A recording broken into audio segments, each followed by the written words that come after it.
अभी यूएनओ की एक रिपोर्ट आई है, गाजा में लगभग छोटे जो बच्चे हैं 1 आध साल वाले, 1 साल 2 साल के जो बच्चे हैं वो 14,000 मरेंगे 48 घंटा के अंदर। ये यूएनओ का रिपोर्ट है, जबकि उनकी खाना की सप्लाई क्या कर दिया गया, रोक दिया गया।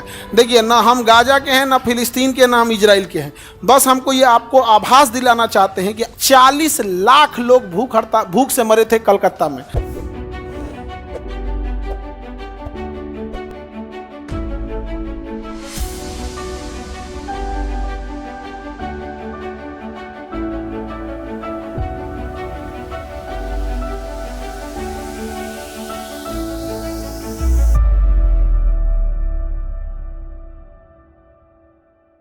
हंटर कमीशन 1919-20 का जलियांवाला बाग के लिए था।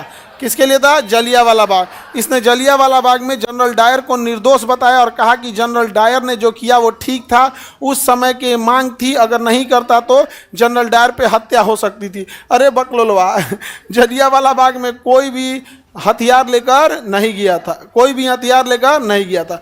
दुनिया में सोचिए, ये अंग्रेज सब की बात बताते हैं। अभी यूएनओ की एक रिपोर्ट आई है कि गाजा में लगभग छोटे जो बच्चे हैं 1 आध साल वाले, वो लगभग मरने वाले हैं 48 घंटे के अंदर, लगभग 5,000 के आसपास, 14,000 के आसपास, 14,000 के आसपास मरने वाले हैं।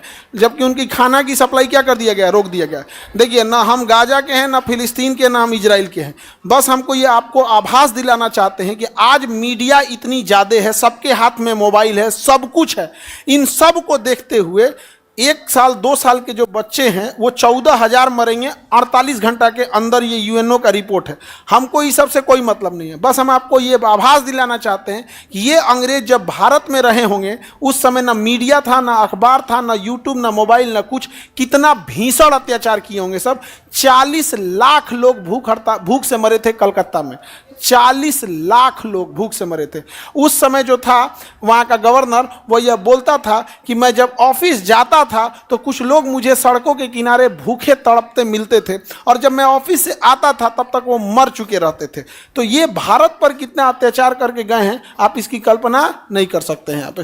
तो ये जलियांवाला बाग हत्याकांड को सही ठहराया। जबकि मदन मोहन मालवीय के नेतृत्व में एक मालवीय कमीशन का गठन किया गया था, और मालवीय कमीशन ने कहा कि जनरल डायर का जो कदम था एकदम निंदनीय है, इसने उत्तेजना में ऐसे डिसीजन को लिया था। समझ में आ गया कि नहीं आ गया? तो जनरल डायर को एक मालवीय आयोग ने दोषी ठहराया, मदन मोहन मालवीय आयोग ने, और हंटर आयोग ने निर्दोष ठहराया।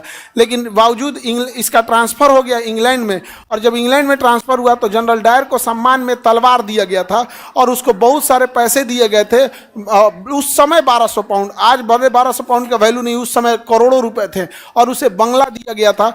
लेकिन यही बात जब अखबार में छपी तो उधम सिंह ने 20 साल बाद गए थे बदला लेने, 1940 में, और जनरल डायर तब तक बुढ़ा गया था, पहचाने में नहीं आ रहा था कौन है जनरल डायर। ना कहीं उस समय यूट्यूब कुछ होता नहीं था कि दिखा जाए, तो जाके पूछा जनरल डायर कौन है, तो उसी के बगल का एक आदमी बोला यही तो है जनरल डायर। तो पूछा जनरल डायर, कह रहा यस यस, धाए धाए धाए जा यहाँ पे। ये था मर्द इंसान। एगो था हमने यहाँ नाथूराम गोडसे, वो बूढ़ा को मार दिया, बूढ़ा आदमी को जाके मार दिया। नाथूराम गोडसे मर्द थे तो जाते उधम सिंह की तरह मारते, नहीं समझे, जिन्ना को मार देते। अरे उधम सिंह जैसा एक आदमी और रहता, जिन्ना को मार देता। जिन्ना के मरने से हम लोग को कुछ फायदा होता या ना होता? आज वहां पे जी रहे 24 करोड़ लोग की जिंदगी एक इंसान की तरह जीते सब, आज सब के सब आतंकवादी बन गए। कितना बेचारों की तकलीफ होती होगी, जिंदगी अजीब हो गया है। लड़की लोग समझो, पाकिस्तान में 4 शादी करना फैशन है। जैसे अपने यहाँ आज के टाइम पे कोई 2 मोबाइल रखता है तो कोई उसे बुरा मानता है? नहीं। अब जैसे हम ही लोग के पास 2 मोबाइल है, पता है कि एक पे स्टूडेंट सबका कॉल आता है जिनका सिलेक्शन हो गया है, जिनको कोई समस्या है, एक पे हम लोग से रिलेटेड रहता है यहाँ पे, तो 2 मोबाइल मजबूरी है। तो क्या 2 मोबाइल को कोई बुरा मानता है? इतना ही सामान्य बात है पाकिस्तान में 2 शादी करना। 4 को तो ऐसे हो जाते हैं यहाँ पे, अजब हाल है।